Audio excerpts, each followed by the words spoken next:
What's up, everyone? Welcome to the Fight Library for the podcast, guys. This is the second intro they get, and I'm not editing it out because I'm lazy. Anyway, so we're here to talk about Manny Pacquiao versus Yordenis Ugas. For those of you who want to support the podcast, Patreon. Great crowdsourcing, you know the whole Patreon spiel. I'm sure you've been on YouTube for a minute, you know about it. Anyway, so I've got some cool stuff coming. I've got a Wilder Fury breakdown that I think I should post on there pretty soon. I've also got a Survivor Senshai if you're into Thai boxing, Muay Thai, and some other cool stuff like a Khabib career watch through we're going through as well, which I need to do. So guys, let's go ahead and dive on in. Manny Pacquiao versus Yordenis Ugas. Ugas ended up getting the win, rightfully so. I mean, Ugas was the better fighter on the night. Manny Pacquiao early on round one looked quick still. He covered distance well and fast. I like that. And Ugas was covering up too much early on, and Manny would unload with hooks. You know, he just coming in, pop, pop, pop, pop, pop, but they weren't hitting. And we saw that later in the fight that they weren't really successful in causing damage. But Ugas, we knew he was going to be long and rangy. And early on, he had success with the jab when Pacquiao was idle. Just boom, pop him once. And that would be the story of the night for him. Ugas came out round two. He was being patient with Pacquiao. He's trying to pull shots and punches out with feints and stuff. And eventually it will work because Pacquiao would swarm him like he's trying to get him to come out and swing and bang. And Ugas wasn't buying it. Manny starts unloading on Ugas as he's covered up. And Ugas just smiles at him. This was round three. He smiles at him, listen, nothing got through.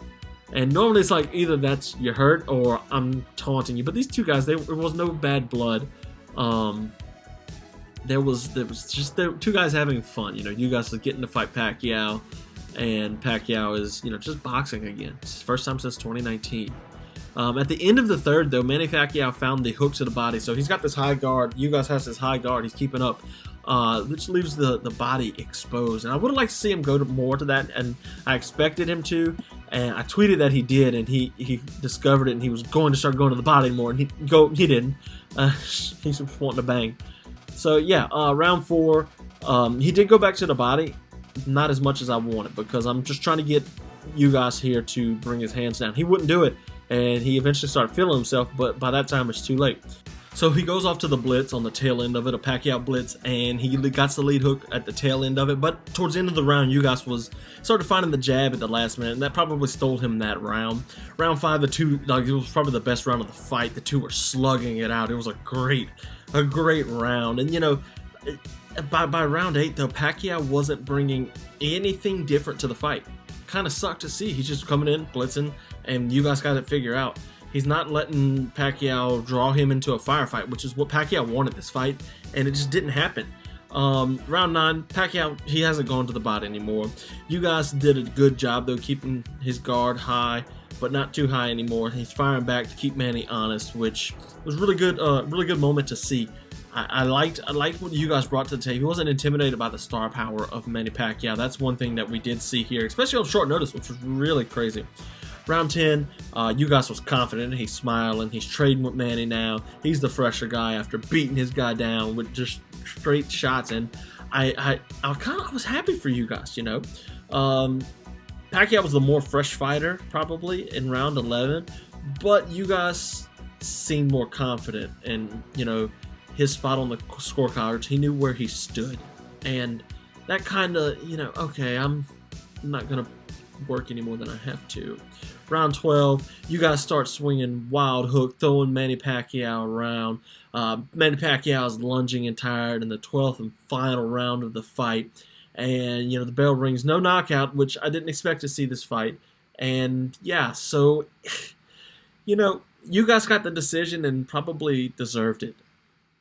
I mean, he outboxed Manny Pacquiao as much as you hate to hear it. I mean, let's just be real. So, Ugas, good job. That's all I can really say. But Manny Pacquiao's 42 now. He'll be 43 in December. He maybe have one more fight left. It's not going to be Errol Spence. I wrote about it on my MMA News. Shout out, Eric. About his legend. And, I've talked about all these guys that are next for him in, Errol Spence fight. He wasn't going to beat Spence this night. This Manny Pacquiao was not touching Errol Spence, eye injury or not. Errol Spence could have went in there with the eye injury, and he would have lost to Pacquiao. or who would have beat Pacquiao. Ooh, don't clip me saying that.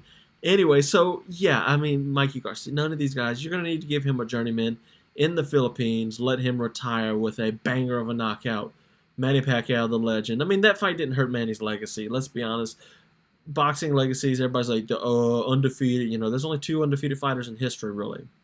That's Floyd Mayweather and Rocky Marciano. You can't judge these fighters by their undefeated record. You got to judge Manny Pacquiao about what he did, the Executioner era, the Mayweather fight. You know, I mean, there's all these things. He can go out with a bang and beat up Conor McGregor. That wouldn't be a bad idea.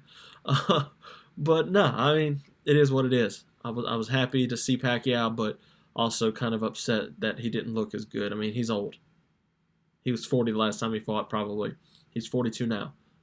So, you know, one more fight maybe. None if I had my way, he'd be done. But let him beat up Conor McGregor. That's a good idea.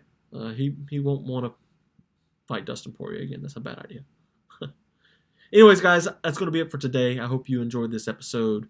If you did, please drop a sub, drop a comment. Tell me what you thought about Manny Pacquiao. Don't forget, if you want to support the YouTube or the podcast, just support me in general for my combat sports love and help me do more of this and buy a new camera or hard drive or whatever it may be for the studio. Buy a studio, an actual studio instead of my bedroom. Anyways, guys, so yeah, all the proceeds go to that, and I appreciate everyone who's already signed up. You guys are great. I'm out. Catch you all. Follow me on Twitter first. Blaine Henry, TFL. Later.